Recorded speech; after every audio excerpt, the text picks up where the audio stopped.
Muy buenas tardes, bienvenidos y bienvenidas. Les damos la más cordial bienvenida y agradecemos que nos acompañen el día de hoy a este conversatorio Las instituciones nacionales de derechos humanos y la conflictividad social.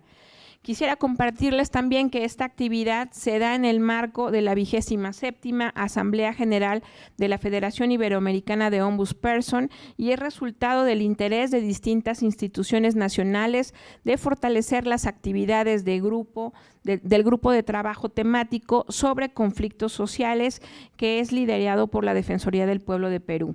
En este sentido, la Comisión Nacional de los Derechos Humanos y la Defensoría del Pueblo de Perú nos ha complacido hacer este evento y generar un espacio de reflexión, no sin antes también agradecer a todas las personas que nos acompañan y también decirles que a todos nuestros colegas de la región que se encuentran conectados.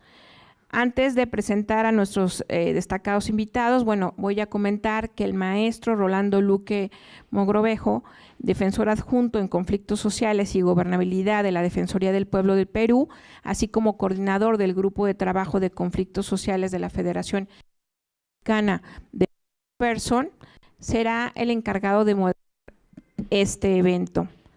Adelante, maestro.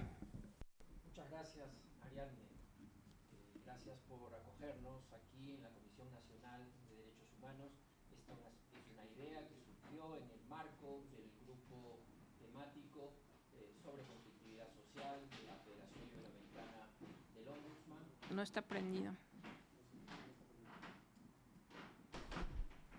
De nuevo ya. Muy bien, muchas gracias. Hemos superado un inconveniente técnico que nos faltan, pero estamos muy agradecidos, Ariadne, de que nos hayas acogido aquí en la Comisión Nacional de Derechos Humanos, justamente en el marco del grupo de trabajo sobre conflictividad social. Desde hace un año venimos trabajando en el marco de la Federación Iberoamericana del Ombudsman y allí surgió la idea en una conversación con Ariadne de que deberíamos aprovechar al máximo nuestra presencia en Ciudad de México, donde se han congregado los defensores del pueblo y otros funcionarios de las instituciones nacionales de derechos humanos para hacer un evento paralelo, un evento que trate en profundidad, con especialidad, este tema que es un tema de una enorme urgencia en nuestros países debido precisamente al progresivo deterioro de las instituciones democráticas, a las grandes desigualdades que no hemos logrado todavía superar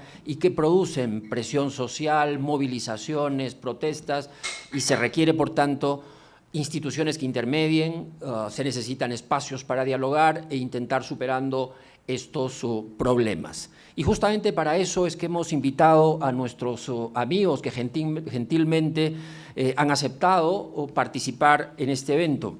Quisiera presentar en primer lugar a Fermín Ledesma Domínguez de la Universidad Autónoma de Chiapas. Él es doctor en Desarrollo Rural en la Universidad Autónoma Metropolitana, Unidad Xochimilco, Ciudad de México, profesor investigador a tiempo completo de la Universidad Autónoma de Chapingo, adscrito a la Unidad Regional Universitaria Sureste, donde coordina la orientación terminal de desarrollo rural y el Seminario de Ecología Política del Trópico Mexicano. También nos acompaña a la distancia desde el estado de Sonora y le agradecemos especialmente a Jorge Pesquiera que haya aceptado participar. Tuve la suerte de conocer a Jorge en el Congreso Mundial de Mediación que se realizó en Lima. Jorge es maestro en políticas de seguridad pública y doctor en Derecho, Criminología y Sociología. Es considerado como el precursor de la mediación y la justicia restaurativa en México, activista y filántropo. Además, es fundador y presidente de obras sociales de gran importancia que dan formación integral al ser humano desde la infancia hasta la última etapa de su vida. Entre su producción literaria más destacada se encuentran obras de filosofía, sociología, derecho, difundidas en varios países. Se resalta Mediación asociativa y cambio social, El arte de lo posible, Justicia alternativa y el sistema acusatorio, etcétera. Jorge, además, ha sido galardonado con distintos reconocimientos. También está con nosotros Daniel Castrejón Olvera, quien nos acompaña aquí presencialmente en la Comisión Nacional de Derechos Humanos. Daniel es defensor y activista por los derechos humanos, licenciado en Relaciones Internacionales por la Universidad Autónoma de Puebla y maestro en Estudios de Asia y África por el Consejo de México. Su tema de investigación fue los conflictos independentistas en sureste de Asia. Actualmente se desempeña como investigador en la organización Poder, donde ha desarrollado proyectos relacionados con los impactos en los derechos humanos por las operaciones empresariales en los sectores extractivos, energético y de infraestructura.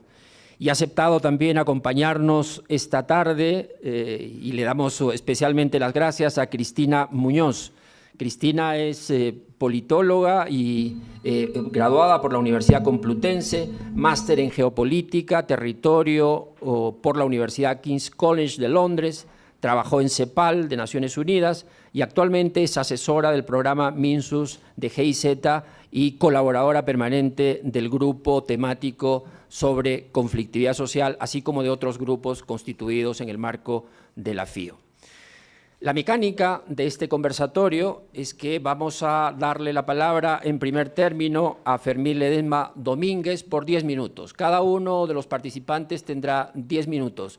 Luego de ello, les daremos también 5 minutos para algunas reacciones a lo que se haya dicho durante las presentaciones de todos los colegas y enseguida haremos algunas conclusiones, unos comentarios finales.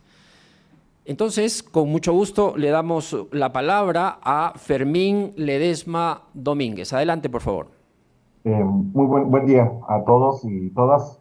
Primero, agradecer la invitación de la Federación Iberoamericana por esta invitación a compartir y justo también coincido crear espacios de diálogos y reflexiones sobre los conflictos tan necesarios y urgentes en este momento en el mundo. Voy a presentar una pantalla, voy a tratar de ser lo más breve posible. Si me permiten, creo que compartir la pantalla. Espero agotar mis 10 minutos ahí. Espero si me pueden decir si se está compartiendo ya la pantalla. Sí, adelante. Okay. Bien, voy a hablar brevemente de extractivismo y conflictos socioambientales en Chiapas, México. Esto es en el sur del estado de México, donde históricamente ha habido una extracción de materia prima desde el siglo XIX. En algún momento fue el cacao y el iriquén en la península de Yucatán. Posteriormente el hule y la madera durante el siglo XIX y parte del siglo XX, y el plátano o el banano en Tabasco. Y desde la década de 1970, en esta porción del país hay una extracción de petróleo, y que justo va a ser un tema del cual voy a hablar como conflicto social. Y también desde el siglo XIX y principios del XX ha habido una extracción de minería, y ahora se ha convertido también en extracción de material pétreo, porque tiene la característica de tener muchos abundantes ríos y arroyos en esta parte del sur-sureste de México. Esta porción del país aporta básicamente materia prima como carne para el centro y norte del país, incluso de exportación hacia Estados Unidos. Lo que quiero presentar aquí es básicamente el contexto histórico de dónde se sitúa el lugar donde se generan los conflictos socioambientales por extractivismo en el sureste de México. Yo sostengo que hay por lo menos 4 matrices extractivas que están creando conflictos o están dinamizando el territorio, particularmente en Chiapas. Esta es una matriz energética que mira al territorio del sur-sureste como posibles, digamos, extracción de petróleo, generación de energía eléctrica y recientemente geotermia por la existencia de un volcán en Chiapas. Por el otro lado hay una matriz minera que mira las 2 millones de onzas de oro que existen en Chiapas, por lo menos en un distrito minero que se llama Santa Fe La Victoria, y eso también está generando de algún modo algún conflicto, no solamente en esta parte del norte de Chiapas, sino también en las colindancias con Guatemala, en la zona sierra de Chiapas. Otra matriz extractiva es la agroindustrial, en el sentido de que la ganadería usa grandes cantidades de tierra de manera intensiva y extensiva, y a la vez el Estado mexicano ha proyectado la creación de parques acuícolas en las aguas donde se está represando en las presas hidroeléctricas de la cuenca del Grijalva, ¿no? Lo que quiero decir es que aquí hay una matriz agroindustrial que también está generando y tensionando el uso de la tierra y desde luego el territorio. Por el otro lado, una matriz ambiental que se va a poner contra la matriz agroindustrial, en el sentido de que ahora a los campesinos, a la población les están diciendo que de alguna forma tienen que conservar sus bosques y selvas.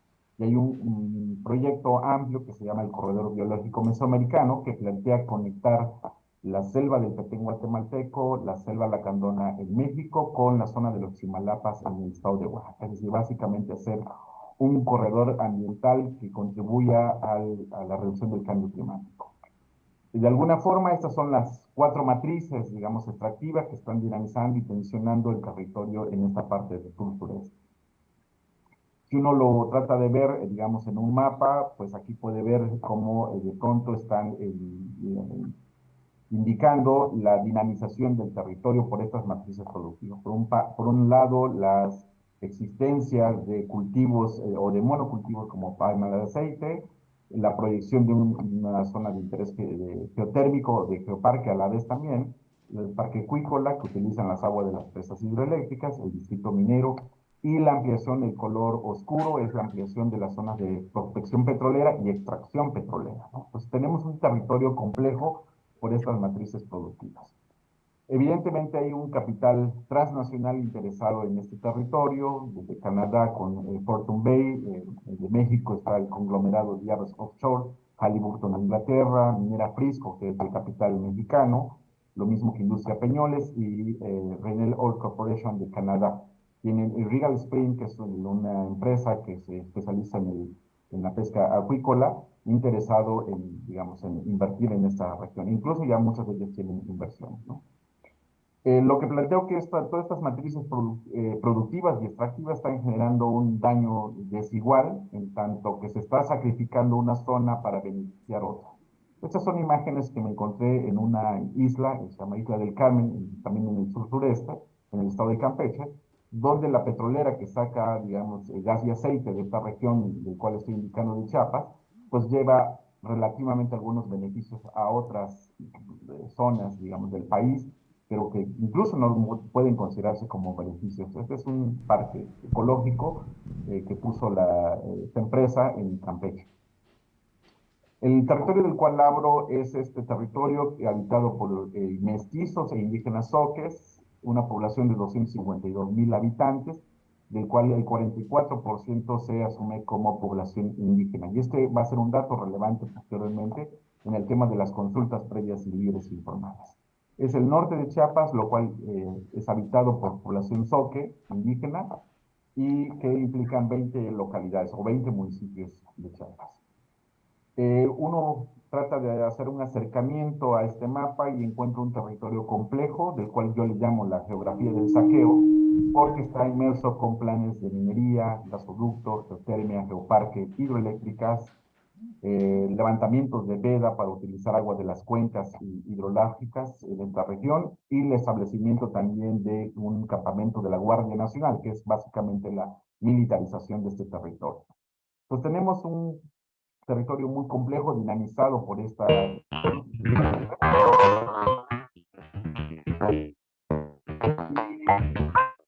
del cual voy a hablar básicamente son de los municipios de Iztacalco y Chapultenango.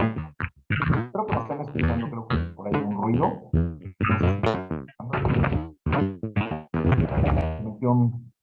Gracias. Y este territorio, en términos de extracción petrolera, tiene 164 pozos, 22 campos petroleros y hay un indicador de que le genera de alguna forma ingresos fiscales al Estado mexicano. Y ese ha sido uno de los argumentos para ampliar la zona de extracción petrolera que usa el Estado mexicano. Ampliar la zona de extracción implicaría traer más beneficios, desarrollo, impuestos, ingresos fiscales para el Estado mexicano. En 2016, el Estado mexicano planteaba ampliar esta zona de extracción petrolera sobre 84,500 hectáreas, que implicaba afectar a 10 municipios del estado de Chiapas, donde se involucran 45 comunidades, todas de origen zoque, en el norte del estado de Chiapas. La respuesta de la población fue esta manifestación pública, pacífica, hay que decirlo que fue pacífica, y que podemos ver estandartes religiosos católicos, la mayor parte es población católica, que deciden marchar a la capital del estado de Chiapas el 22 de junio, y por derivado de esta presión social, la Comisión Nacional de Hidrocarburos, que es la entidad responsable de hacer el proceso de licitación de las rondas petroleras o de la operación petrolera, decide suspender la ronda petrolera, decide cancelar esa licitación internacional. Derivado, no solamente fue esta manifestación pacífica, sino detrás de eso todo hubo un proceso de movilización de las propias comunidades, de protesta social en las propias comunidades, ¿no? Solo son imágenes que quiero plantear para resumir, digamos, la protesta. Son 4 años, casi 5 años más bien, de organización comunitaria de la población zoque para protestar frente a estas industrias extractivas que amenazan su territorio.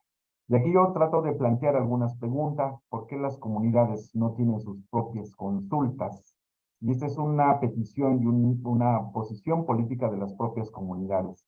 Por hoy, el Estado mexicano solo organiza las consultas desde sus propias instituciones, desde sus propios marcos legales, y las comunidades mexicanas no tienen el derecho de organizar sus propias consultas. Otra pregunta que surgió en estas asambleas, en estas manifestaciones de la propia población, es por qué las comunidades indígenas mexicanas no tienen el derecho a vetar un proyecto cuando hay una inminente amenaza de daño ambiental o de amenaza en general.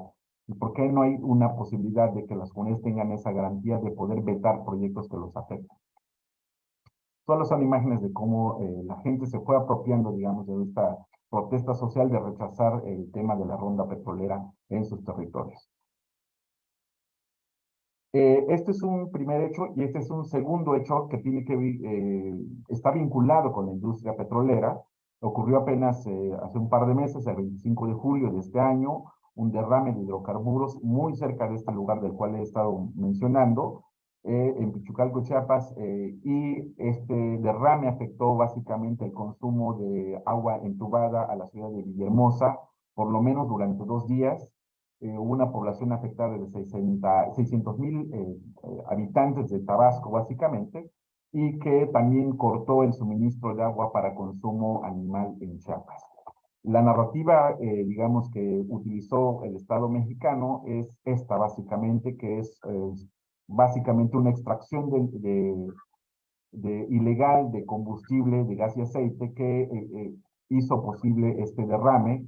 Pero esta es una narrativa que el propio Estado mexicano ha estado utilizando cuando ocurren estos derrames.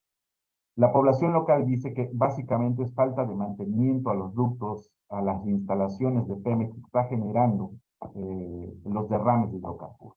Y aquí hay un dato. Normalmente el Estado mexicano o los funcionarios del gobierno siempre resuelven el problema con declaraciones en los medios diciendo que está controlado. Esa es una declaración que dio el gobernador de Tabasco apenas un par de días después de este derrame.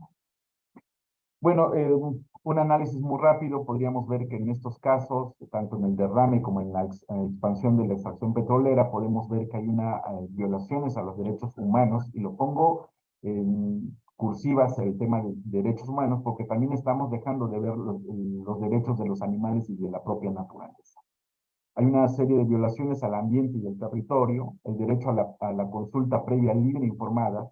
En estos casos, al menos en la licitación petrolera, no se le consultó a la población la formulación o la elaboración del proyecto. Se les consultó ya cuando el proyecto iba a ejecutarse. Hubo una serie de violaciones a los derechos lingüísticos, en el sentido de que la mayor parte de la población indígena monolingüe no tuvo acceso a un intérprete en estos proyectos de la ronda petrolera, ¿no? Y aquí yo plantearía una pregunta: ¿es posible aplicar principios precautorios desde los órganos de derechos humanos? En general, son imágenes que quiero colocar sobre el derrame petrolero que hubo ahí, en esta zona de Chiapas. Y ya para terminar, quiero cerrar con estas reflexiones y algunos apuntes, que lo que estamos viendo tanto en el caso de la expansión de la ronda petrolera y la protesta social, y el caso del derrame de hidrocarburos en Chiapas, pues estamos frente a daños socioambientales irreversibles. pero también estamos viendo la emergencia de los derechos a un ambiente sano y a los derechos de la naturaleza exigida por la propia población local. Y por el otro lado también estamos viendo creación de zonas de sacrificio, es decir, sacrificar a unos para beneficiar a otros. Tanto en Chiapas, en Tabasco, estamos viendo cómo hay el aumento de pasivos ambientales, es decir, lugares que ambientalmente son irreversibles para sanearlos. También estamos viendo una relación conflictiva entre la paraestatal, que en el caso de México es una empresa pública que administra recursos o la extracción, en este caso del petróleo, Pemex. Pemex ha tenido históricamente 40 años de relación conflictiva con la población local, al menos en el sur sureste del país. Esta paraestatal ha construido relaciones de poder clientelares entre afectados, autoridades municipales y paraestatales. La población, un dato que encontramos es que siempre o generalmente tiene limitada acceso a la información, sobre todo en las consultas. En el caso, por ejemplo, del reciente derrame, la población de Tabasco no fue informada que en efecto afectar el consumo de agua para consumo humano. Tenemos también esto, un incremento de discursos de criminalización como mecanismos de coerción para evitar la movilización o la protesta. Es un mecanismo que se usa recurrentemente para evitar que la gente proteste.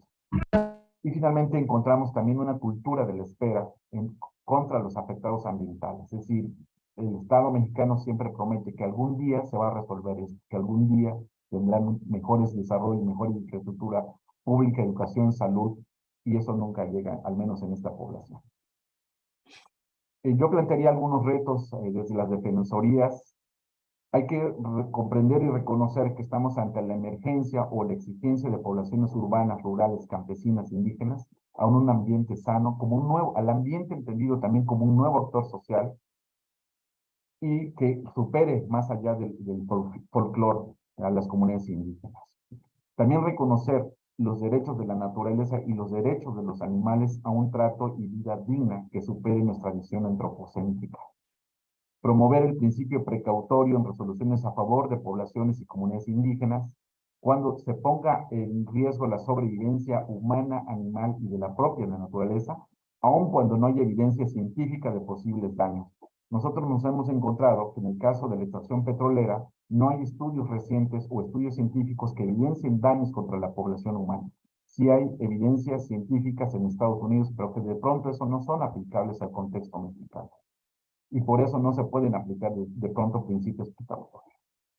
Y finalmente reconocer los límites de los marcos legales de los estados nacionales, que en muchos casos se contraponen con formas de autogobierno de las propias poblaciones o de los grupos y las comunidades afectadas por este tipo de proyectos. Muchas gracias por la invitación y pues sería la exposición. Muchas gracias.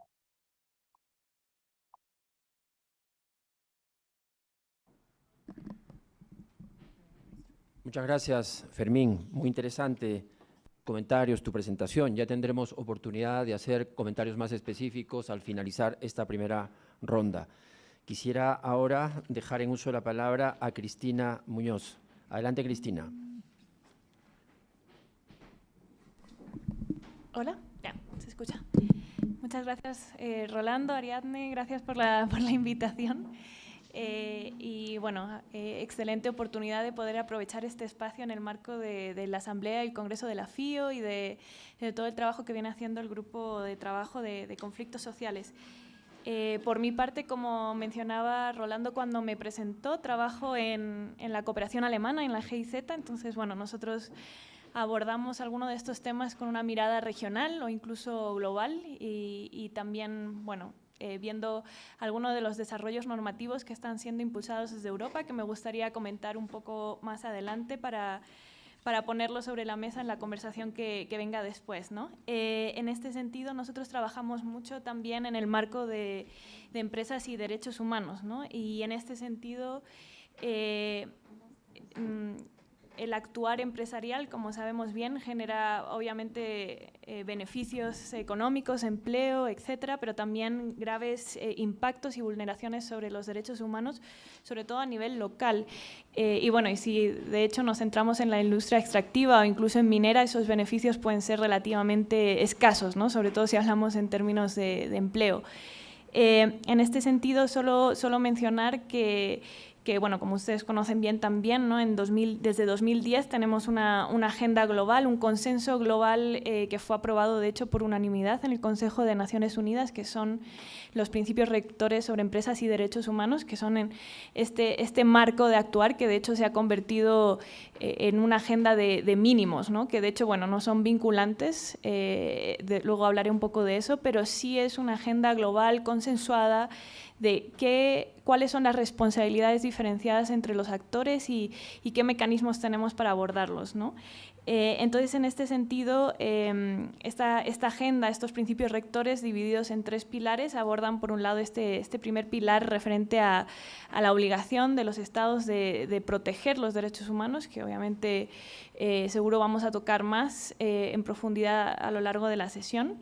Y luego está este segundo pilar muy interesante que tiene que ver con esta responsabilidad de las empresas de proteger los derechos humanos y despliega una serie de mecanismos, ¿no? Una batería de herramientas en donde sobresalen, sobre todo, más allá del tema de tener un compromiso que sea público, explícito, de una política de derechos humanos, sobre todo el tema de debida diligencia, ¿no? Y son estos procesos de debida diligencia en materia de derechos humanos que están ahora mismo pues copando la agenda global también, luego profundizaré un poco en esto, y que son una herramienta bien interesante cuando llevada a cabo de forma efectiva, medible, etcétera, y obviamente con la participación de los actores locales, con todo lo que los propios principios rectores y los muchos estudios académicos y no académicos se han desarrollado en la materia para que sea un proceso efectivo en la detención de impactos de forma temprana, de un diagnóstico correcto, que puede ser también una herramienta interesante de prevención de conflictividad, o por lo menos, obviamente, como siempre conversamos, de la escalada de esta conflictividad hacia la violencia, ¿no? O hacia pérdidas de vida y demás, que son impactos irreparables. Por otro lado, este tercer pilar, también muy interesante, menciona lo que es más importante todavía, que es el tema de acceso a remedio y reparación, y es otra herramienta fundamental. Obviamente esta no de prevención, porque ya nos centramos aquí cuando los impactos ya han acontecido, ¿no? Las vulneraciones ya han ocurrido, pero sí despliega otra batería de instrumentos muy necesarios, como son los mecanismos, por ejemplo, de reclamo, de acceso a remedio, tanto estatales como no estatales, judiciales y no judiciales, etcétera. Por tanto, centrándome un poco en lo que había mencionado de este pilar 2, como saben también, desde aproximadamente 5 o 6 años han proliferado estas leyes de debida diligencia, porque lo cierto es que aunque los principios rectores abogan por ellos lo llaman, ¿no?, smart mix, o mezcla inteligente entre medidas vinculantes y no vinculantes, y abogan por el desarrollo de estos planes nacionales de acción de empresas y derechos humanos que la mayoría de nuestra región ya va teniendo. Cuando han analizado, por ejemplo, en países como Alemania, la efectividad de estos planes nacionales de acción, realmente los datos no son buenos, ¿no? Que no sean instrumentos vinculantes, ¿no?, obligatorios, no han reducido los impactos sobre los derechos humanos, y por tanto ha surgido ese clamor popular desde sociedad civil, desde sindicatos, desde gremios, de contar con leyes de debida diligencia vinculantes, ¿no? Y aquí tenemos, por ejemplo, la alemana, que entra en vigor en unas semanas, en enero del 2023, la noruega, que entró en vigor hace 2 o 3 meses, una europea para toda la Unión Europea, elaborada por la Comisión Europea, que está todavía en negociación, pero seguramente salga el próximo año, como también holandesa, francesa, noruega, etcétera. Y estas leyes de debida diligencia, obviamente, bueno, han recibido muchas críticas porque, bueno, no tienen la suficiente garra que hubieran querido otros actores, o podrían haber sido más fuertes, pero lo cierto es que introducen algunas novedades, ¿no? Por un lado, introducen también criterios no solo de mirar a las vulneraciones de derechos humanos clásicos, por así decirlo, los derechos humanos de primera generación, sino también derechos ambientales, y hacen ese cruce. Por otro lado, también esta mirada a toda la cadena de suministro, ¿no? Y en eso me lleva a la exposición anterior con este tema del capital transnacional y qué se puede hacer, ¿no? Esta es una mirada a lo largo de toda la cadena de suministro y sus impactos. También generan sanciones y multas, en algunos casos bien elevadas, como la alemana, y desde luego incluyen toda una serie de criterios siguiendo los principios rectores, como mencionaba, de participación y demás, ¿no? Y este es un desarrollo normativo bien fuerte que obviamente viene, ¿no? Y ha venido para quedarse con este lema, ¿no? de lo obligatorio, ¿no? Bueno, y en la región ya tenemos, en México aquí se está discutiendo una ley de este tipo, en Perú hay una propuesta sobre la mesa por parte de sociedad civil, con poblaciones, con sindicatos, o sea, es una propuesta con un colectivo bien amplio. En Chile estaba en la propuesta de nueva constitución, que fue rechazada, pero estaba ahí fuertemente recogida y seguramente va a seguir en la agenda. Y también hay propuestas en Brasil.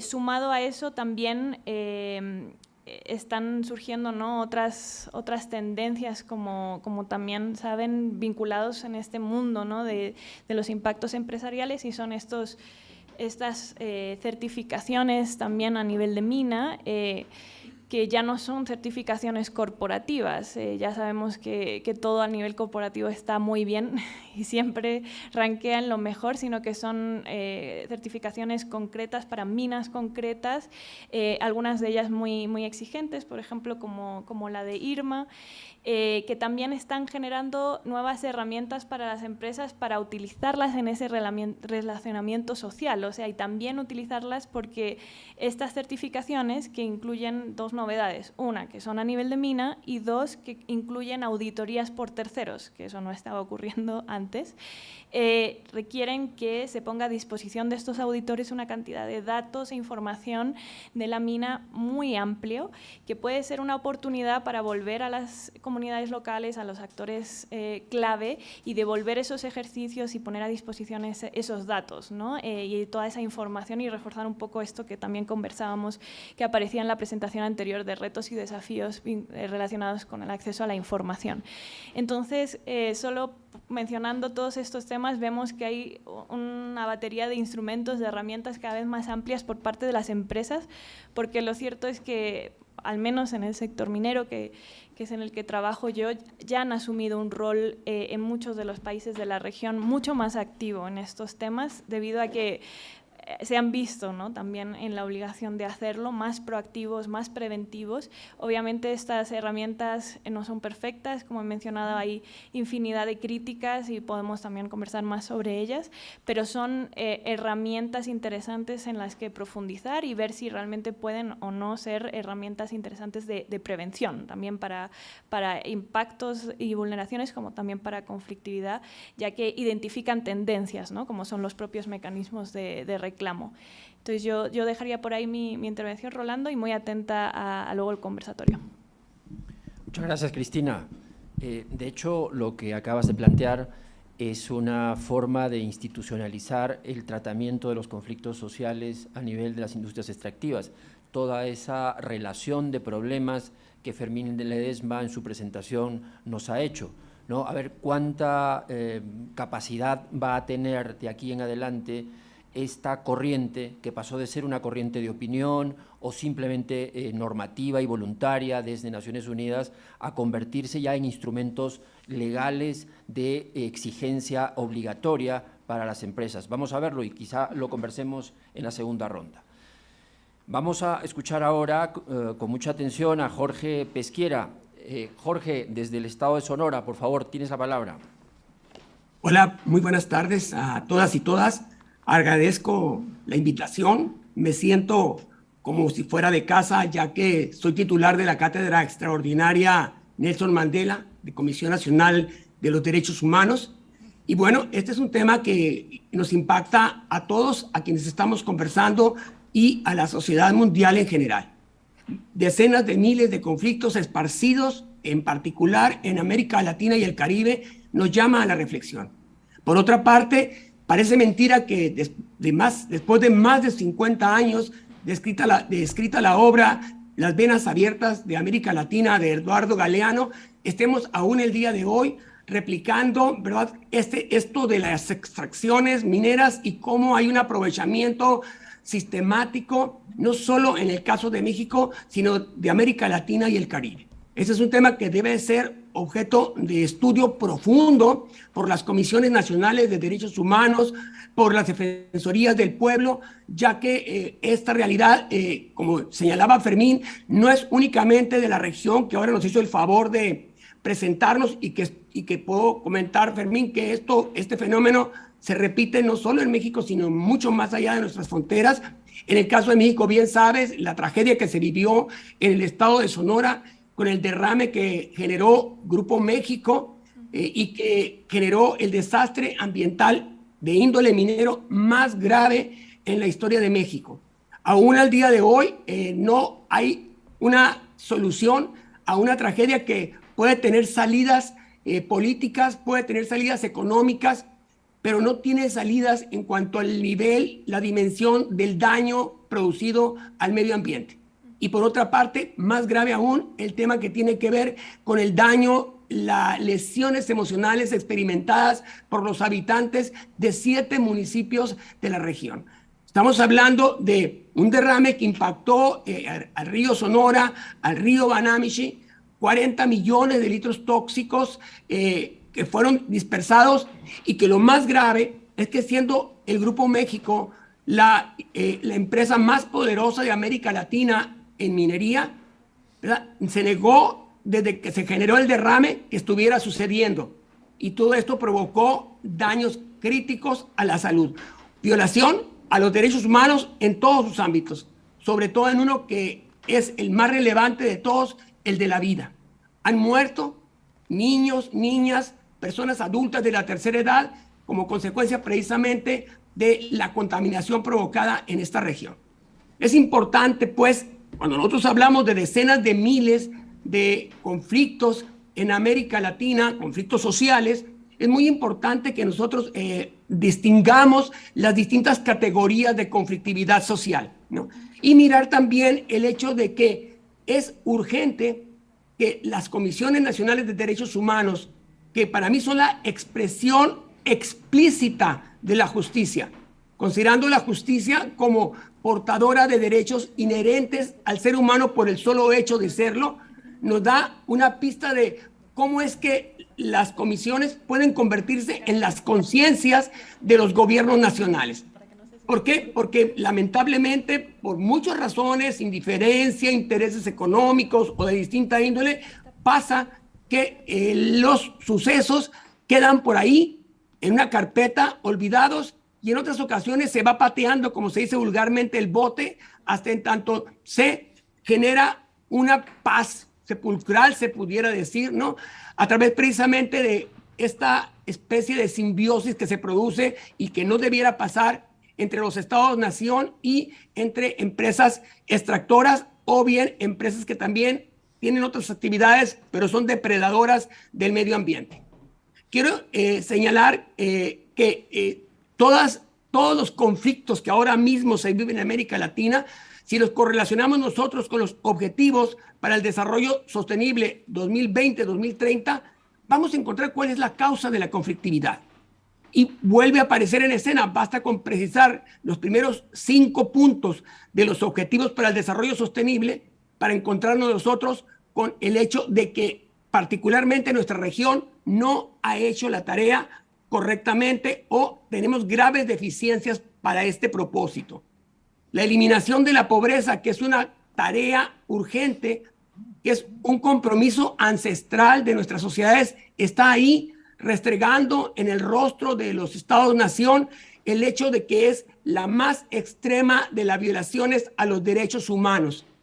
Decenas de millones de personas en Latinoamérica viviendo en condiciones tales en las que no saben si al día siguiente van a vivir, o que bien mueren por desnutrición u otros factores asociados a la pobreza extrema. Es inadmisible y considero que ese es uno de los temas y retos fundamentales de las Comisiones Nacionales de Derechos Humanos, de las Defensorías del Pueblo, como conciencia precisamente de los Estados-nación. Es increíble que China, con más de 1.400 millones de habitantes, haya llegado a la eliminación de la pobreza, al menos la pobreza extrema, y que nosotros estemos sumidos en esa realidad. Cuando en 1989 escribí una obra que se denomina Cultura y Alienación, alertaba precisamente a los Estados-nación de lo que significaría para América Latina el neoliberalismo, y que no tiene la misma connotación para el mundo. Es que los hombres de empresa o las corporaciones latinoamericanas se han caracterizado siempre por esa rapacidad que los lleva a pensar solo en su beneficio y no en dispersarlo en las sociedades en su conjunto, lo que provoca precisamente que ese distanciamiento, ¿no?, entre millones de seres humanos que viven en condiciones depauperizadas, de exclusión, de discriminación, de determinismo, que no es aceptable al día de hoy, 2022. Generar planes de acción para no desactivar conflictos sociales, sino que conflictos sociales auténticos es necesario que se atiendan, que se escuchen, que se gestionen. Y es ahí donde quisiera yo hacer mi aportación. Así como la Comisión Nacional de los Derechos Humanos, en el artículo 6, fracción sexta, establece esa capacidad que se tiene de generar justicia autocompositiva para efectos de que se intervenga cuando hay conflictos de distintas dimensiones, ¿no?, que impactan ya en la realidad cotidiana, ¿verdad?, cómo intervenir precisamente para que se pueda encontrar una solución dialogada a conflictos en los cuales los intereses encontrados son muy fuertes, son extremos, y donde muchas veces los Estados-nación sienten un compromiso, no con la comunidad en general, sino con quienes están generando estos conflictos. Es muy importante la creación de un mapa del conflicto en cada nación por parte de las naciones, de las Comisiones Nacionales de Derechos Humanos o Defensorías del Pueblo, para efectos de incluso, ¿no?, identificar antes de que surge el conflicto si es que se están generando condiciones para que algo se produzca. Y no me refiero al conflicto latente, me refiero yo a situaciones que permiten mirar en perspectiva lo que viene, y precisamente siempre lo que viene para mal termina derramado en las personas más vulnerables. Y en ese sentido es precisamente la Comisión de Derechos Humanos de cada país la que debe hacer la tarea que le corresponde para rescatar o para evitar o para prevenir que esto acontezca.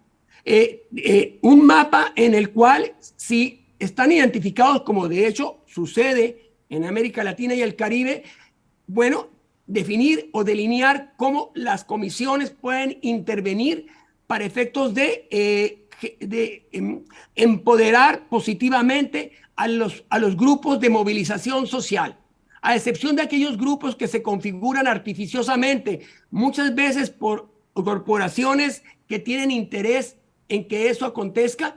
La mayoría de los conflictos sociales son auténticos, surgen como consecuencia del olvido, del desinterés, de la desatención de los Estados-naciones frente a esas realidades. Y nos encontramos entonces en una conflictividad donde la desigualdad es parte de la vida cotidiana, donde el daño al medio ambiente es parte del día a día. Espacios en los cuales la impunidad, la inseguridad, las ideologías están en una condición, una circunstancia en la cual es caldo de cultivo para que se multipliquen los conflictos.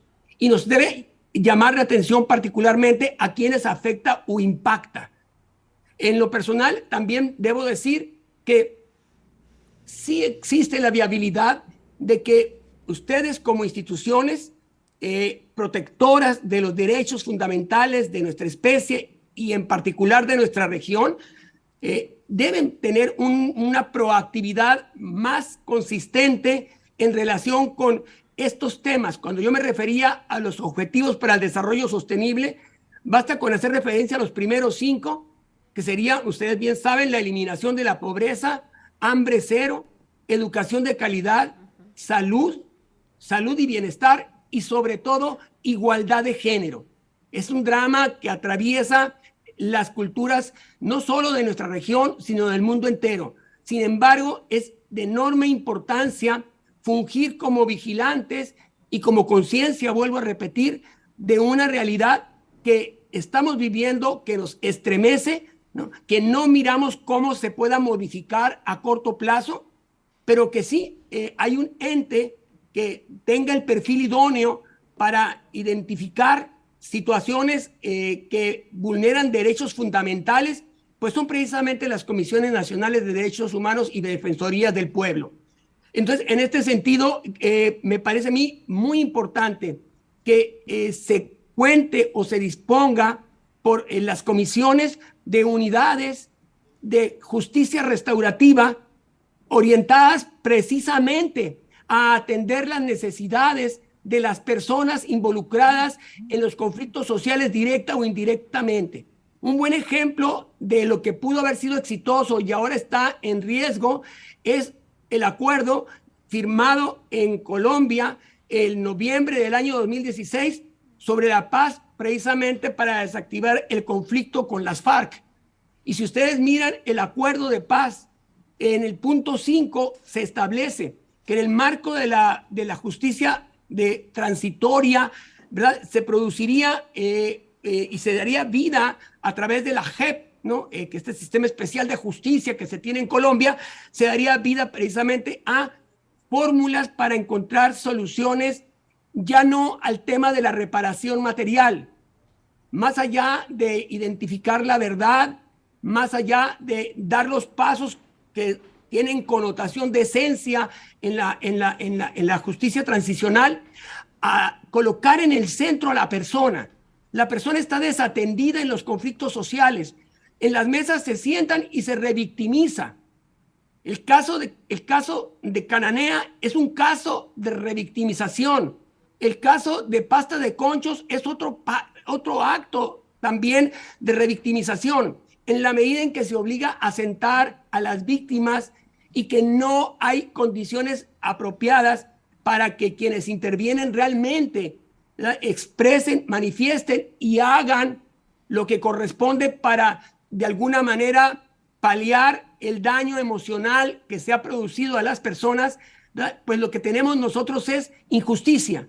Entonces, si aspiramos en las organizaciones de derechos humanos a que éstas se manifieste, bueno, una unidad de mediación y justicia restaurativa, ¿verdad?, que vela precisamente por las personas y que interviene, ¿no?, para efectos precisamente de que cuando suceda un conflicto de las distintas índoles que solemos nosotros observar a lo largo de nuestra muy vulnerada vida en América Latina, en el Caribe todavía más grave aún, tengamos respuestas sanadoras, respuestas que verdaderamente produzcan en el colectivo, que produzcan en el grupo una sensación de que no solo fueron escuchados, sino que hay un bálsamo para las heridas que muchas veces se han experimentado no a lo largo de una generación, sino de muchas generaciones. América Latina tiene una deuda desde antes, y se puede decir desde la colonia, ¿verdad?, en la cual lamentablemente quedaron cinceladas en las personas esa condición de marginación que ahora mismo se continúa experimentando y que es necesario, ¿verdad?, generar condiciones para poner un alto a esa flagelante realidad. Yo estimo y estoy convencido de que las comisiones, las defensorías son el espacio pertinente por ser precisamente a quienes compete velar, vigilar, pero además de eso, interactuar, tener una vida potente ante esta realidad, partiendo de la premisa de que ya se anticipaba desde que se creó la Ley Nacional en México de Derechos Humanos y concomitantemente se abrieron las puertas al neoliberalismo en América Latina, cuál era el porvenir en razón de la cultura, lamentablemente una cultura depredadora en América Latina y el Caribe. Esto no se nos debe olvidar, es un tema esencial. Lo que ha Jorge, sucedido en la región. Sí, por favor, vamos terminando. termino. Lo que ha sucedido en la región es un tema extremo que necesita urgentemente salidas por el bien de esos millones de seres humanos que en silencio claman por la justicia que pueda ser realidad y que puede cristalizar las comisiones y las defensorías en América Latina y el Caribe. Muchas gracias. Gracias a ti, Jorge. Le damos inmediatamente la palabra a Daniel Castrejón, que nos acompaña aquí en la Comisión Nacional de Derechos Humanos. Buenas tardes, muchas gracias por la invitación. Para Poder es muy importante la participación en este tipo de foros. Y bueno, a través de mí, una de las directoras, Fernanda Hoppenheim, pues envía un saludo cordial. Actualmente es miembro del grupo de trabajo de empresas y derechos humanos y se está llevando a cabo el foro de Naciones Unidas sobre empresas y derechos humanos y bueno, pues le tocó, coincidió y le tocó presidir el foro, entonces, pero envía un gran saludo. Desde donde yo laboro actualmente en el área de investigación de esta organización Poder, bueno, nosotras en la organización estamos enfocadas en la transparencia y la rendición de cuentas empresarial. Esta misión que tiene Poder está basada principalmente en buscar que se garanticen los derechos de las personas que se ven impactadas por las actividades empresariales, ¿no? Hemos hecho trabajo relacionado con algunos sectores de los que se han hablado, ¿no? Los sectores extractivos, pero también de infraestructura y bueno, de otros sectores, ¿no? Como energético y otros. En este contexto, en Poder hemos acompañado algunos casos desde esta visión y lo hacemos a través de 4 áreas principales, ¿no? Que tienen que ver con la organización comunitaria, cómo nos vinculamos con las comunidades y cómo podemos, digamos, encontrar las formas para vincularnos y, digamos, permitir que podamos trabajar, digamos, de manera en conjunta. Esa es, digamos, un poco la misión de organización comunitaria. Por otro lado, tenemos investigación, hacemos investigación corporativa y nos enfocamos en las prácticas y las actividades que tienen que ver con las empresas para tener otra área de poder que tiene que ver con la incidencia y finalmente, bueno, a través del uso de las tecnologías. Y en esto lo digo porque es a través de estos programas con los cuales nos hemos vinculado en algunos casos, algunos se han mencionado que es muy interesante, y yo quisiera nada más rápidamente mencionar un par de ejemplos, justamente para que a través de esos ejemplos, digamos, ilustrar un poco cómo se da y cómo vemos, en dónde encontramos y ubicamos las principales elementos que han llevado a la conflictividad en estos casos a los que nos referimos. Y que tienen que ver, uno que se mencionó, que es el del caso del río Sonora. Hemos trabajado muy de cerca con los comités de cuenca del río Sonora que han llevado un activismo muy importante en torno a este caso que ya muy bien Jorge mencionó y que describió.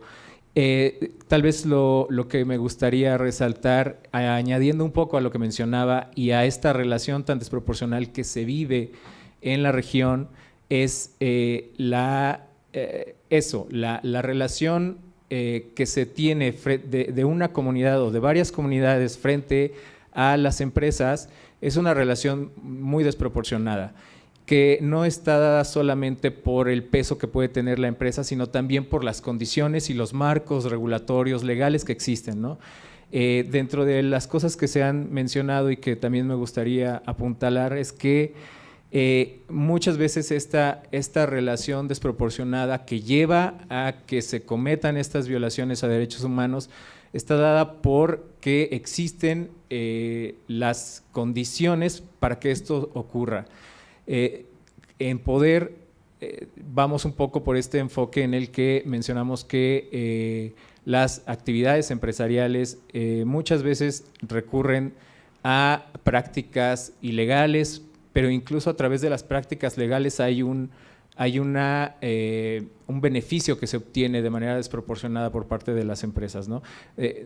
Hay muchos ejemplos que han sonado, ¿no? En la región conocemos, por ejemplo, los casos de Odebrecht, en el que algunas empresas recurren justo a prácticas ilegales para verse beneficiadas pasando por encima de los derechos humanos. Y esto creemos que es uno de los puntos esenciales que habría que mencionar en cuanto a esta relación de empresas y derechos humanos. Pero no solamente ocurre en el ámbito ilegal, ¿no? También justamente los marcos regulatorios que dan beneficios desproporcionados a las empresas tienen que ver con esto, ¿no?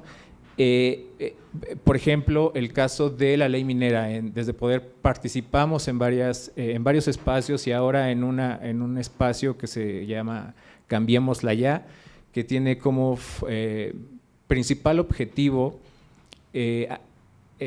analizar digamos, a la ley minera como tal, pero todo el marco regulatorio y aquellos aspectos que van en contra de los derechos humanos. Y se ha identificado varios elementos de la ley actual que rige actualmente y que pasa por encima de los derechos, ¿no? Esta parte del articulado que habla sobre la utilidad pública y que se trata de una actividad preferente, ¿no? Solo para poner este ejemplo de la minería, en donde una ley es abiertamente contraria a derechos humanos porque pone por encima de cualquiera de las actividades locales de los territorios en los que se ubiquen estos minerales, pone por encima la actividad minera, no por encima del petróleo y la energía y la electricidad, pero sí por encima de cualquier otra actividad local que pudiera tener incluso beneficios mucho mayores para las comunidades, ¿no? Como mencionaba Cristina, que a veces no se ve necesariamente la relación o el beneficio que pueden traer estos grandes proyectos a las comunidades. Y en este caso parece que así sucede, ¿no? Con la ley minera se da esta preferencia a la actividad de las empresas mineras por encima de cualquier otra actividad. Y bueno, hay como muchos elementos que destacar de la ley minera, como las concesiones, ¿no? Concesiones de 50 años que se pueden renovar por otros 50 años y entonces se hace una privatización de facto de los territorios.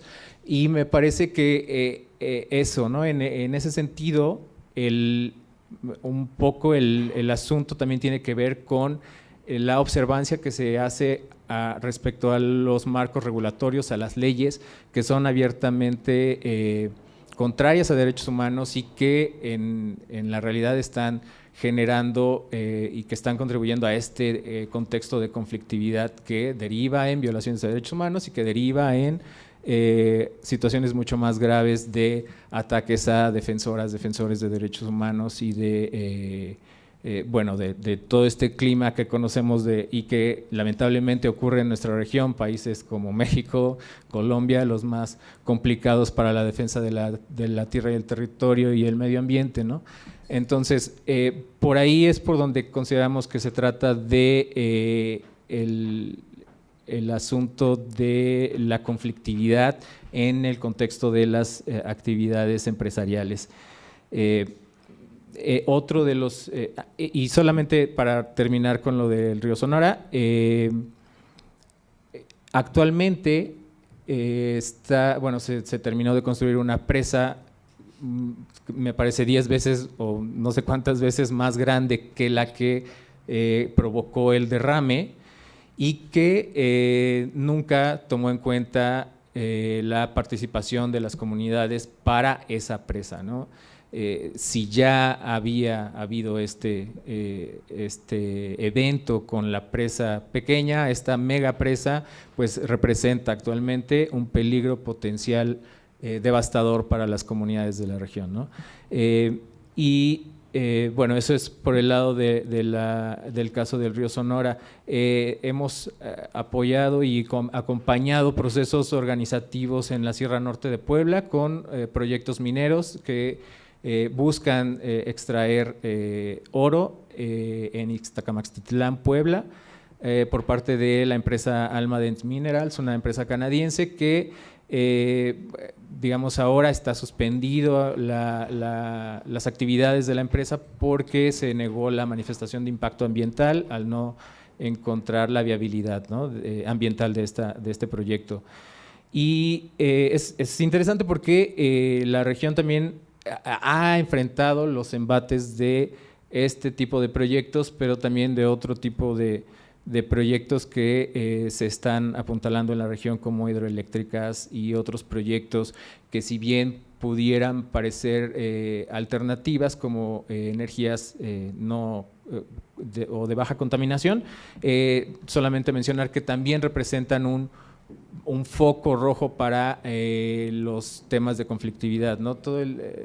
Al menos desde Poder hemos identificado que el tema de la transición energética de la que se habla es un tema importante, pero ojo que también será un tema relevante para la generación de conflictos al momento de operar, porque la instalación de parques eólicos, todo lo que ha ocurrido en la región del Istmo de Tehuantepec, la zona de Oaxaca, también tiene que ver con una afectación a los derechos humanos por parte de estos proyectos que no han tomado en cuenta a las comunidades y que, si bien se presentan como alternativas a las energías fósiles que actualmente predominan en la matriz energética regional,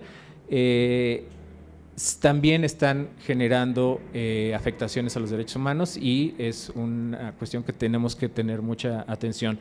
De entrada, porque se trata de visiones un tanto distintas, ¿no? Mientras desde la visión corporativa pareciera que se trata de la transición energética, se trata de un negocio extendido, ¿no?, donde la energía se vuelve un bien,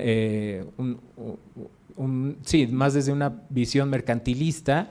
Desde las comunidades se entiende la energía como un derecho humano, pero también el resultado de los bienes naturales que tienen una carga de un patrimonio que hay que conservar y no solamente explotar de manera acelerada, ¿no? Entonces, ahí también creemos que hay un pendiente a poner atención.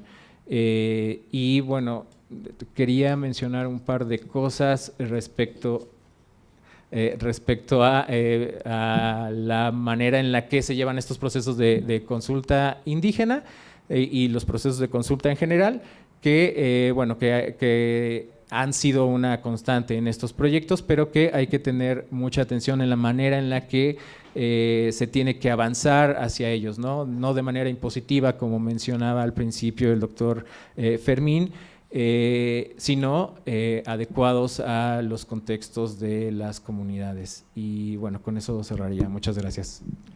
Muchas gracias, Daniel. Hemos cerrado entonces esta primera parte del conversatorio. Vamos a pasar a una segunda en la que les vamos a pedir a ustedes que por favor en 5 minutos cada uno puedan vislumbrar cuáles podrían ser los caminos, las vías a seguir para enfrentar la conflictividad social cuando se trata de un fenómeno cada vez más recurrente, más diverso y más complejo. Cómo institucionalizar la conducción del conflicto social. Sabemos todos muy bien que no podemos impedir que aparezca un conflicto social porque forma parte del lenguaje de las sociedades, pero sí podemos canalizar esa energía social por ciertas vías. ¿Cómo debe entonces responder el Estado y específicamente qué rol le tocaría jugar a las instituciones nacionales de derechos humanos. Pero antes de que ustedes aborden ese tema, me gustaría cederle unos minutos la palabra a Ariadne, porque la Comisión Nacional de Derechos Humanos está decidida a dar un paso más en la dirección de prevenir y gestionar conflictos sociales. Muchas gracias, maestro Rolando. Y sí, justamente desde la Comisión Nacional de los Derechos Humanos, y quiero aquí hacer especial énfasis, derivado de este intercambio de buenas prácticas, de este intercambio de información que se ha gestionado también dentro de esta red de conflictividad social, con este grupo intenso de trabajo y de grandes personalidades que nos han apoyado y que hemos podido con este intercambio de buenas prácticas darnos cuenta de la necesidad que también existe de conformar una unidad especializada, y en ese sentido de la mano con el programa de la Comisión Nacional de Cultura de Paz y Derechos Humanos, también se ha ya pensado en la oficina, en una oficina especial que tengamos sobre conflictividad social. Está en esa construcción dentro de la comisión. ¿Para qué? Para que tengamos todos estos elementos muy bien identificados, también conformar acciones específicas, no solamente a nivel nacional en materia de alertas tempranas, y como bien lo acaba de decir el maestro Luque, que lo que se necesita es canalizar justamente con este tipo de alertas, es la intención de ir generando esa información que nos permita monitoreo y que nos permita también una acción más eficaz y más eficiente en la conflictividad social en nuestro país. Es un resultado también de este grupo y de estas pues lecciones que también desde la región se han dado, y que vemos con muy buenos ojos que la mayoría de las instituciones nacionales de la región tienen un área específica de conflictividad social, y en ese sentido es importante seguir avanzando, dar el paso para conformar esas herramientas que a la institución nacional como la CNDH le van a permitir un enfoque mucho más integral también de protección y defensa de los derechos humanos. Así que bueno, eso es prácticamente lo que quería compartir, y sin más también decirles que es tan importante este intercambio, la verdad esta convivencia, y que bueno, a raíz de COVID-19 y tuvimos que entrarle a las nuevas tecnologías, también ha sido ya un vínculo como más cercano de poder tenernos cerca, ¿no? Tan cerca de una pantalla, y poder intercambiar, de poder seguir avanzando de una manera conjunta. Y bueno, eso también se debe a pues este grupo que ha sido tan entusiasta, Rolando, a tu dirección, a también por supuesto Cristina, que nos dan las herramientas y que nos incitan también y nos motivan a seguir adelante. Pues muchas gracias. Gracias a ti, Ariadne, y justamente el sentido de este conversatorio es escuchar a quienes nos ven desde fuera de las instituciones nacionales de derechos humanos y pueden contribuir a modelar esa unidad, esa oficina en contenido y en forma. Así que, de hecho, ya hemos logrado aquí unas alianzas interesantes, importantes para lo que se viene. Bueno, entonces vamos a continuar con el conversatorio y le daremos la palabra a Fermín. Adelante, Fermín. Bien, tal vez es complicado de pronto dar respuestas a preguntas tan complejas, pero bueno, tratando de aportar o esbozar algunas ideas, me parece que algunas medidas, algunas recomendaciones que se tendrían que hacer, digamos, es reconocer el origen, las causas estructurales de las conflictividades, en este caso socioambientales. Desde las comisiones o desde las defensorías de los pueblos habría que reconocer las causas estructurales históricas, incluso de agravios, de injusticias sociales que están detrás de un conflicto social ambiental. Es decir, ver más allá del conflicto latente o manifiesto. Y Tal vez una segunda idea que quisiera esbozar es dar mayor peso a los pueblos y comunidades, en este caso indígenas, a manejar sus propios bienes, sus propios recursos, en este caso agua, bosques, tierra, territorio. En el caso de México se ha estado luchando por una nueva ley general de aguas que considere el retorno, el manejo de las aguas a los pueblos y las comunidades. Porque justamente el proyecto neoliberal en el país, en el caso de mexicano, privatizó el sistema de concesiones de agua. Y hoy hay que echar abajo ese esquema estructural que está predominando y que sigue vigente en el país. Entonces me parece que si damos mayor peso a las comunidades y pueblos a administrar sus propios bienes, habremos resuelto gran parte de la conflictividad también. Es decir, lo que en el fondo es que los pueblos y comunidades de América Latina tengan el derecho y la capacidad de decidir sus propias formas de manejar sus propios bienes comunes o sus propios recursos naturales, ¿no? Y una tercera idea para cerrar esta pregunta sugerente es reconocer también la pluridiversidad del país, que en el caso de México hay 68 naciones, 68 pueblos indígenas que tienen formas propias de gestionar, de administrar sus propios bienes, de formas de autogobernarse. Y me parece que eso debe, más allá de reconocerlo en la Constitución, de incorporarlo, más allá de eso es reconocer que los pueblos también tienen formas propias de gobernarse y que evidentemente en el caso mexicano todavía sigue prevaleciendo el derecho positivo, es decir, el derecho positivo no reconoce todavía esta pluridiversidad de las naciones, en este caso de las naciones indígenas del país. Quisiera nada más esbozar esas tres ideas como para dar algunas ideas y evidentemente necesitamos mayor espacio para profundizar algunas ideas tal vez. Muchas gracias. Gracias a ti, Fermín. Adelante, Cristina. Gracias, Rolando. Como decía Fermín, vaya pregunta. Bueno, en primer lugar, y yo creo que esto también lo hemos conversado con varias defensorías que están en este conversatorio, pero por un lado, cómo poner estos temas de conflictividad social y de prevención en la agenda política, en la agenda pública como un tema de absoluta prioridad, ya que sin más recursos realmente es prácticamente imposible, ¿no?, hacer más de lo que ya hacen muchas de las instituciones. Así que creo que seguir impulsando esa incidencia, aunque sale a lo mejor muchas veces del core del trabajo que ustedes realizan, es tan importante.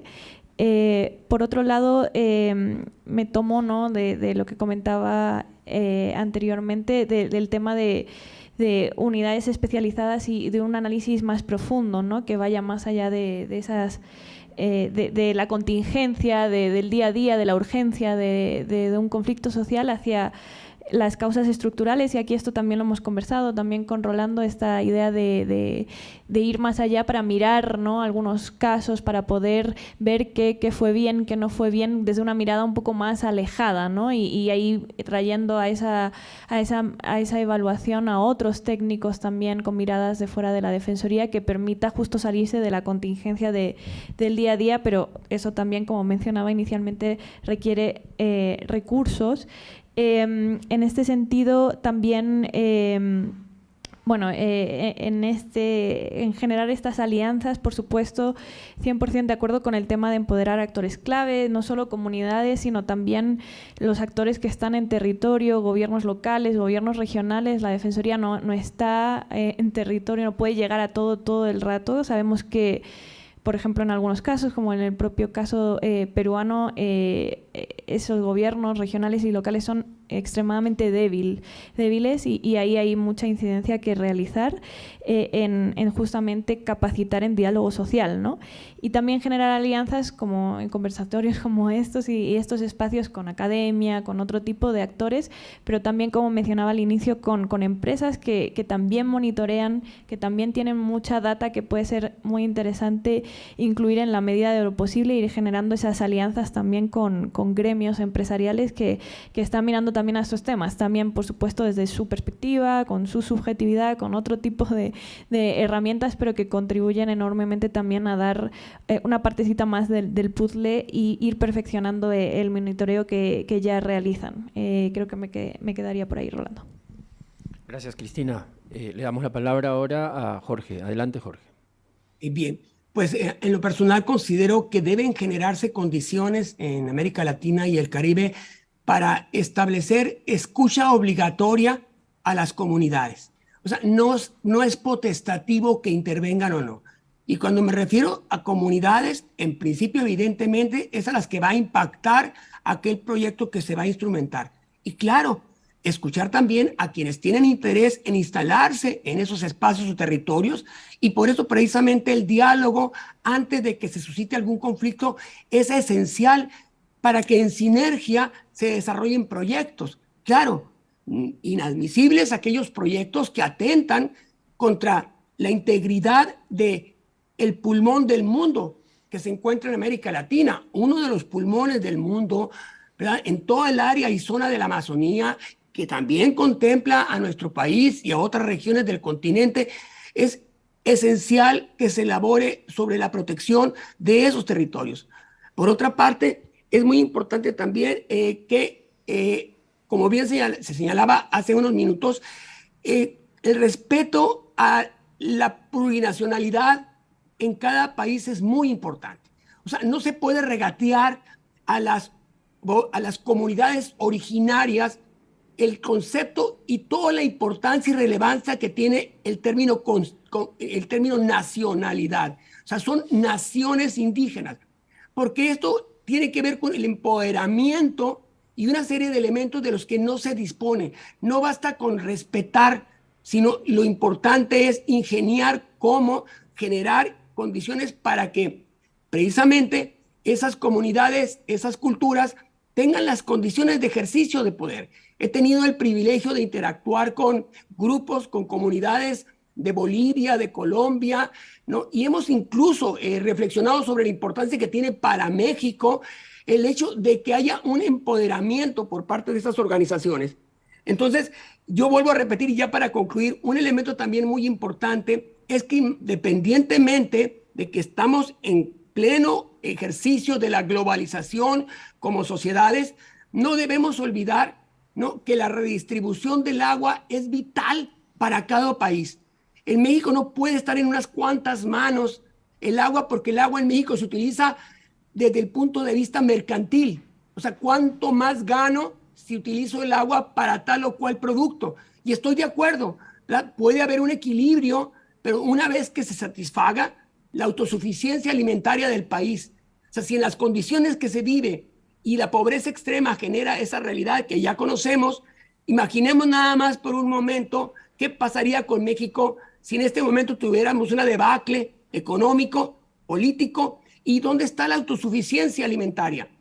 Precisamente en los años 90 se generó este proceso de deconstrucción de este elemento que es sustantivo para una sociedad.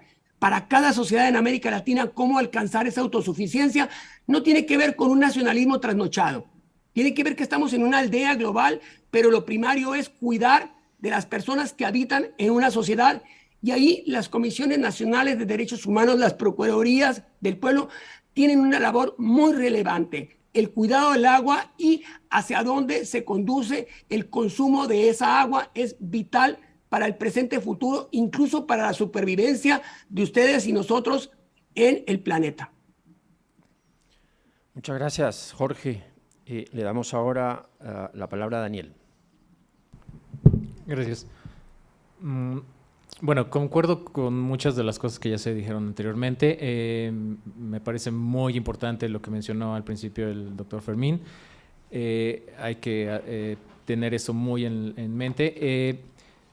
Además de esto, yo mencionaría un par de cosas más que tiene que ver con cuando se da la proyección o la idea de implantar algunos proyectos. Me parece que esto tiene que ser de la mano de las comunidades, no hacia el final del proyecto, no cuando ya está en marcha y solamente como para palomear que se consultó a las comunidades, sino ir un poco más allá y diseñar junto con las comunidades proyectos que realmente tengan un impacto importante regional en las comunidades.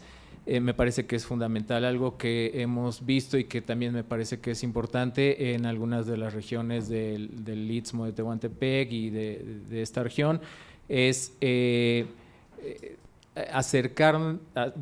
digamos que el Estado también tendría que tener este acercamiento con las comunidades, entendiendo las propias formas de organización, y algo que es importante es el papel que están jugando las mujeres en el tema de los conflictos regionales por la defensa de la tierra y el territorio.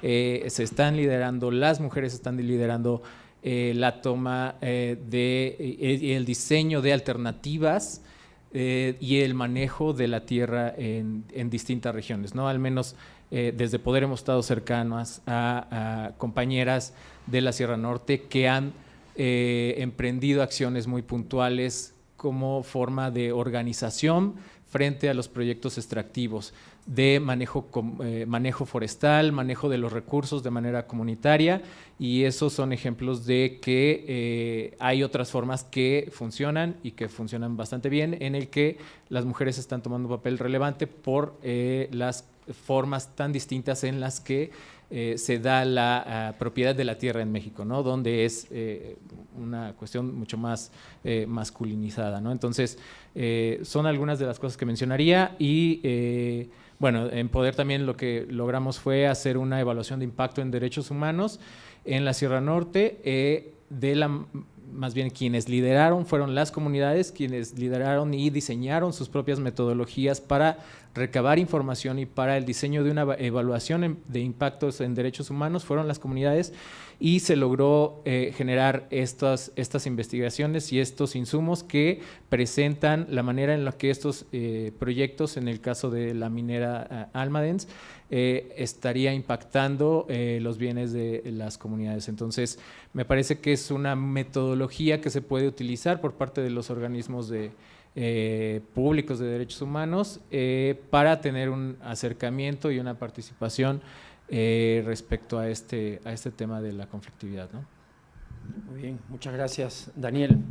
A ver, ya para ir cerrando el conversatorio, me voy a permitir, con el riesgo de seguramente traicionar algunas de las cosas que ustedes han dicho, hacer un pequeño resumen. Creo que una de las cosas que queda bastante en claro es que la aproximación al conflicto social lo que muestra es una especie de resumen de los males históricos de cada país. Uno puede entrever en el conflicto componentes de todo tipo, ¿no? Culturales, políticos, económicos, hay rencores históricos, atrasos y demandas que la población plantea, y justamente ahí radica el desafío multidisciplinario, transdisciplinario del abordaje de la conflictividad social. Y eso nos lo ha recordado desde el comienzo Fermín.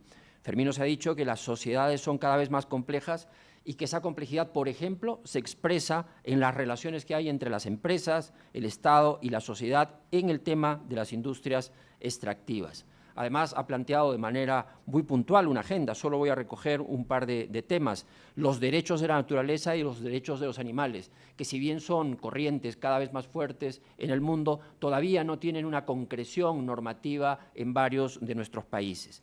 Y también ha mencionado el debate que hay sobre el derecho precautorio. ¿Es posible o no aplicar el derecho precautorio frente a violaciones a los derechos humanos? Y el derecho de consulta y el derecho de veto, además, que son dos cosas distintas, ¿no es cierto? En varios países suscriptores del Convenio 169 han avanzado hacia leyes de consulta previa, leyes de desarrollo constitucional. En otros países ha sido vía la jurisprudencia. En cualquier caso, ya hay rutas trazadas para garantizar la consulta previa en nuestros países. Cristina nos ha planteado el gran desafío de hacer vinculantes los planes nacionales de empresas y derechos humanos. Todo esto que decíamos es una corriente en principio de opinión. Recordamos a John Ruggie haciendo un gran esfuerzo en ese sentido. Su informe fue muy valioso. Salieron los principios rectores. Los estados y las sociedades empezaron a movilizarse para discutir y elaborar estos planes. Bueno, viene la segunda parte, quizá la políticamente más complicada, que es la de convertir esos planes en legislación, en normas de cumplimiento obligatorio y que además puedan satisfacer las expectativas de la sociedad. Porque como has dicho, Cristina, en muchos lugares las reacciones han sido vamos a ver, estas normas no nos parece que tengan tanto punche, tanta garra como para lograr los resultados esperados. También Cristina nos ha dicho que es bueno que vayamos más lejos del caso individual, que si bien hay una urgencia de prevenir y gestionar caso por caso los conflictos sociales, quedarnos allí es insuficiente. Hay que empezar a mirar la complejidad de los territorios que son habitados por personajes y actores de distinto tipo. Hay que mirar también las políticas públicas, si son las más adecuadas y qué perfiles nuevos deben ser incorporados a partir de la evaluación de la propia conflictividad y de la multiplicidad de demandas que se plantean.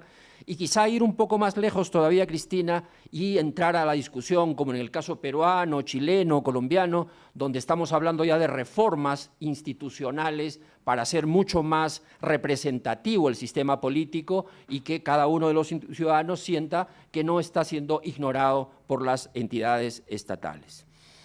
Jorge nos ha recordado con mucha precisión que la situación de la pobreza, y más aún, ¿no es cierto, Jorge?, en esta situación de pospandemia donde todos los países han sumado nuevos pobres y por consiguiente el desafío del alivio a la pobreza y el desafío de generar prosperidad es mucho mayor, está en la base de la conflictividad social. La pobreza, las desigualdades, la forma como son tratadas, las exclusiones que todavía vivimos en nuestros países son causas raigales de la conflictividad social. Y Jorge ha sido también en su primera intervención mucho más propositivo, señalando específicamente tareas de mediación y de justicia restaurativa, apelando justamente a la normativa de la propia Comisión Nacional de Derechos Humanos sobre autocomposición. Y también nos ha señalado en su segunda intervención que la escucha debe ser obligatoria. Eso que se suele hacer continuamente en las capacitaciones, de hablar de la escucha activa, etcétera, bueno, hay que pasar de las técnicas y de la retórica a algo que sea mucho más institucionalizado, donde la obligación de escuchar a la población por parte de las entidades estatales sea observable, comprobable en los hechos. También nos ha hablado del respeto a la plurinacionalidad, que es una corriente cada vez más fuerte en nuestros países, y también la importancia de promover el ejercicio del poder, de su propio poder, por parte de los pueblos indígenas. Y finalmente, Daniel nos ha llamado la atención sobre la desproporción que existe entre el poder de las empresas, pero también esa desproporción se expresa en los marcos normativos, ¿no? Cosa que está, digamos, en el debate político corregir. Parece, nos dice Jorge, que se han generado desequilibrios, sin duda, constatables, y relaciones poco armoniosas a partir de estas asimetrías entre los actores.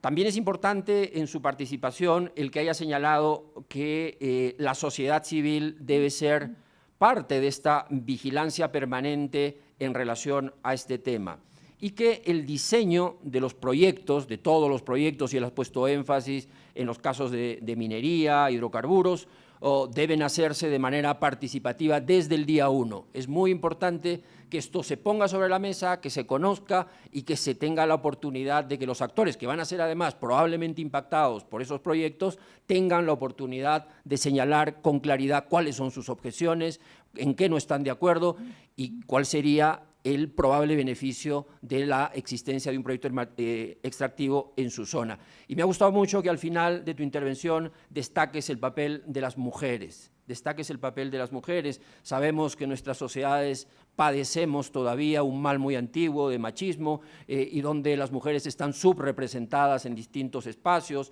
a partir de el menoscabo de sus roles de poder en las instituciones de origen. En mi país hicimos un estudio al respecto, solo el 17% de las mujeres participan en los procesos de diálogo y participan es un decir, en algunos casos están presentes únicamente, pero no se les asigna las palabras es decir, su perspectiva, sus temas y sus preocupaciones no pasan a formar parte de la agenda de discusión en un proceso de diálogo. En ese sentido, están siendo continuamente discriminadas en esos espacios también. Pero siempre habrá oportunidades para mejorar, y las lecciones y el conocimiento que ustedes han tenido y la generosidad de compartir con nosotros, hemos tomado debida nota, va a servir no solamente para el trabajo de la Institución Nacional de Derechos Humanos de México, sino también para las demás defensorías del pueblo, porque esta presentación ha sido grabada y la divulgaremos en todas las redes. Muchas gracias a todos por su participación. Te dejaría unas últimas palabras, Ariadne. Muchas gracias, maestro Rolando Luque. Y bueno, a nombre de nuestra presidenta, la maestra Rosario Piedra Ibarra, y del licenciado Francisco Estrada Correa, secretario ejecutivo, agradecemos esta oportunidad de sumar esfuerzos, de compartir y sobre todo también de incidencia. A mis colegas de instituciones nacionales de derechos humanos, un profundo agradecimiento también, y a todas las personas que nos siguen en redes sociales y que siguen también en la labor de la comisión. Muchísimas gracias. Pues damos por terminado este conversatorio y estamos siempre a sus órdenes. Gracias. Muchas gracias.